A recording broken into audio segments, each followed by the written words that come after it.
Everyone, welcome back, and this is another anime review. This is going to be my review of the anime of Hamatora the Animation, which was directed by Seiji Kishi and Hiroshi Kimura, and written by Toka Michida and Jun Kumagi, and the music's by Makoto Yoshimori, and it was produced by Studio Naz, and it originally ran from January 7th, 2014 to March 25th, 2014 with a total of 12 episodes. So yes, it's obviously another one of those winter 2014 anime that I watched weekly.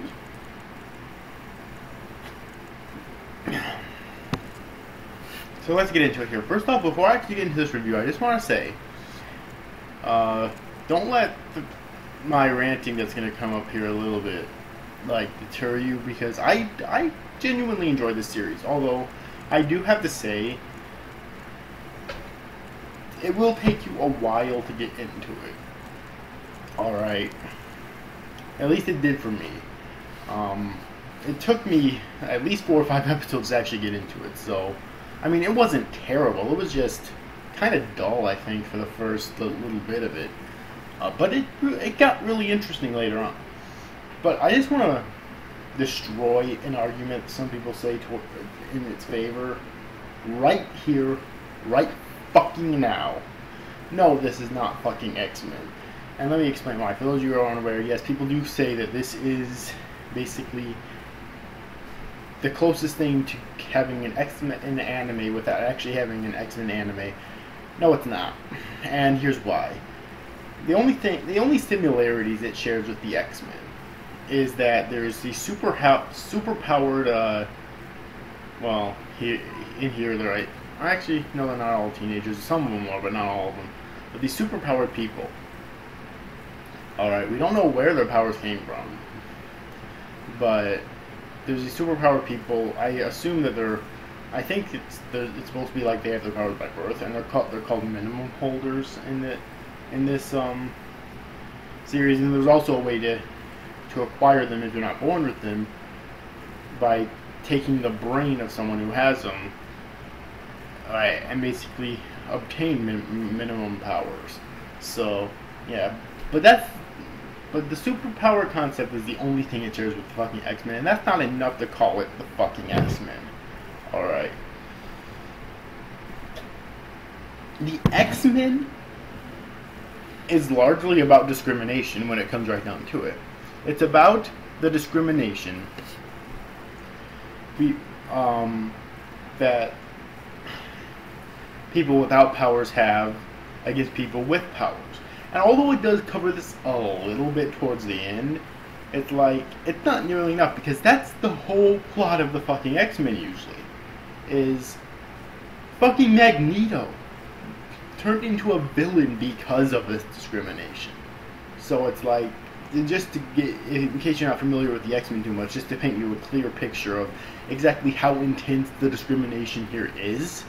Magneto and all of his followers, which there was a lot of them, turned into villains because of this discrimination, because of the discrimination they wanted to make the entire world nothing but mutants. Although Fox and Marvel owns right to the word mutant, so I don't think this series could use mutant even if it wanted to. Alright, but that's fine. Alright. It did not go that route, though. At least not nearly as much as the X-Men does, so it's not the fucking X-Men. Period. Anyways, though, but as I said before, I still really liked it. Alright, I did. Although, like I said before, it did take me about 4 or 5 episodes roughly to actually get into the series. It might not for you, I don't know, I just wasn't hooked from the beginning. But I enjoyed it towards the end, but I do have to dock it a little bit for that rather belch, yes. For that rather dull, beginning half of the series. All right, this is not the type of series that I could just watch all the way through or binge. It's a series that I think is perfect for watching weekly, because I'd have to watch like 1, maybe 2 episodes and then stop for a while. So I think this is a perfect series for watching weekly. All right. That being said, so what is the plot? Well, I pretty much already described the plot to you. It's that there's these people, I forget who. 1, 2, 3, 4, 6, 7, 8, 9. Like 9 or 10 of them are the main ones, but there's lots of others who possess these supernatural powers, and there's not very many of them either. And they're called minimum holders. And although it's originally believed they're the only ones who can obtain them, as minimum holders have to be born with it, the main villain of this series, or this season, because it has been confirmed there will be a second season. Thankfully, too good is a bullshit cliffhanger at the end of it. But the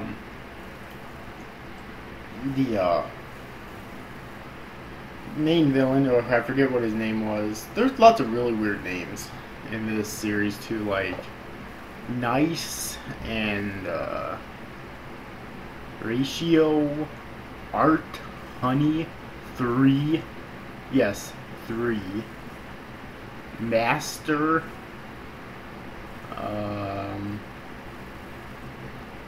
yeah, those are the 6 like really weird names that were in this series. It's like, really? But anyways, though, and so the main villain, who I forget what his name was, ends up discovering a way to create artificial minimum holders by killing a minimum holder and taking and preserving his or her brain and putting it inside the head of a non-minimum holder that will actually give that person powers. All right, and the reason he does this is because Nice is the main character, and apparently he's observed Nice for years, ever since he went to the academy. And yes, there was an academy for them too. So that is another thing, I guess, that it shares with the X-Men, but still. And Nice was always alone, and so this guy wanted there to be nothing but minimum holders so that Nice wouldn't have to suffer, which renders his point completely fucking moot when Nice claims that he doesn't want his help, that he doesn't care about the discrimination anymore. He just doesn't care anymore. So it renders this guy's point completely fucking moot. It makes him an extremely weak villain, by the way. Alright, it really does. So yeah, Nice was like, apparently is supposed to be the strongest of the minimum holders, because he scored the highest test scores in the history of the academy. All right, and so they don't even have his files on record because of that. At least I'm pretty sure it's Nice. All right, I'm pretty sure he's like the greatest gifted prodigy in the history of the academy. All right, and that's pretty much the gist of it. Like I said before, though, the main villain here is extremely weak. Like, I mean, it'd be something if Nice actually wanted his help, you know. Then he might be a bit more believable as a villain. But no, Nice doesn't want his help. He stated this several times in the fucking series, in fact, to his face. It's like, really? Like, you can't... I just don't fucking know. But anyways, let's talk about the powers now, because Nice's abilities are my favorite one, although it was kind of confusing at first, but I think I get it now, though. He basically puts in order to activate his powers, he basically puts some headphones on his head, alright, and then he, like, the screen goes into this, like, colorful acid trip or something, and he starts whooping the asses of his enemies. So I'm guessing that it's like increases all of his abilities, or maybe it slows down or completely stops time, or just makes him like super duper fast. But of course, so that we can see him, the screen would actually slow down. I don't know what it is exactly, but it looks really fucking cool. Alright, And then there's like, oh god, what's his name? That one giant dude. Um,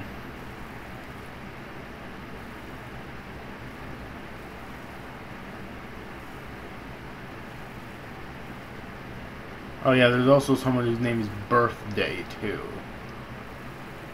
I know, right? I don't remember what his name is, but he's that giant guy who did a lot of evil deeds in his past, so he basically became a born-again Christian in essence, and he always carries a Bible with him. But his power is when he prays on his Bible, alright, basically praying for forgiveness for shedding blood. And then he basically gets a lot, I think he actually gets bigger, and he looks a lot more vicious and demon-like, and he gets a lot stronger and whatnot. And that's also a really cool power as well. There's lots of really cool powers in this series. In fact, there's this one chick who, like, her power has to do with hacking, which is pretty cool too. Alright. So yeah. Basically, there's lots of really cool powers in the series, which I think is the highlight of the series. Alright, now the animation was definitely a mixed bag. I really don't know how to describe it. I mean, the anime... Okay, first of all, before I talk about the animation, I have to talk about the bullshit cliffhanger at the end.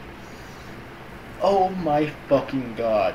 Why? Like, I mean, as I said before, it's been confirmed there will be a season 2. In fact, it's going to air in July, so the summer season of 2014 is when it's actually going to air. Alright, July 2014 is scheduled.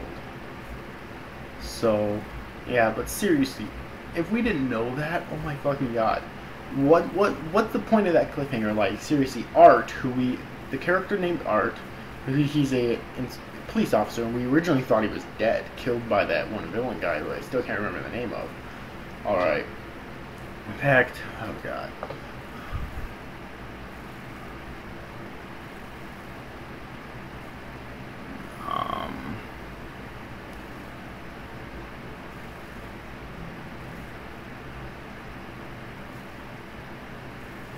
Moral is the name of the, I'm pretty sure Moral is the name of the, main villain guy.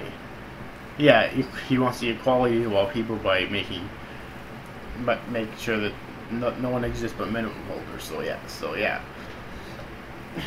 So we originally thought that Moral killed Art, but then Art comes back at the very end after Moral's dead, and basically shoots Nice in the back of the head. Nice is the one that ended up killing Moral. And he basically shoots Nice in the back of the head, supposedly. Like, the screen goes black and then the gun goes off, essentially. That old cliche. Dear fucking god, that is one of the worst fucking endings I've ever fucking seen in an anime, period. But I mean, the final fight was epic as shit. Alright, it really was, but I can't wait for season 2. I can't wait for season 2 just simply because of that shitty ass ending right there. So, yeah. Anyways, though, back to the animation, though. The animation was a mixed bag. There were times when it was really good and times when it was not so good.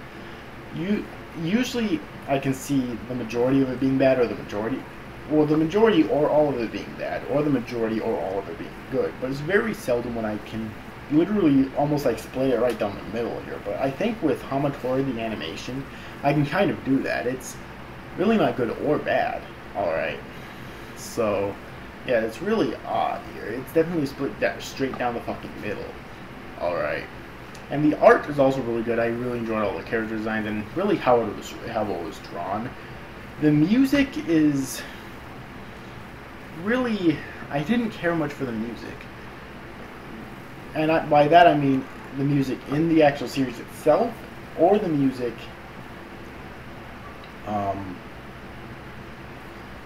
like in terms of the opening and ending. I didn't really care for any of it. I mean, it wasn't bad, it was good there, but I don't really remember any of it, you know. So yeah, that was kind of disappointing right there. But anyways, though, I think I'm pretty much just gonna wrap up this review, though.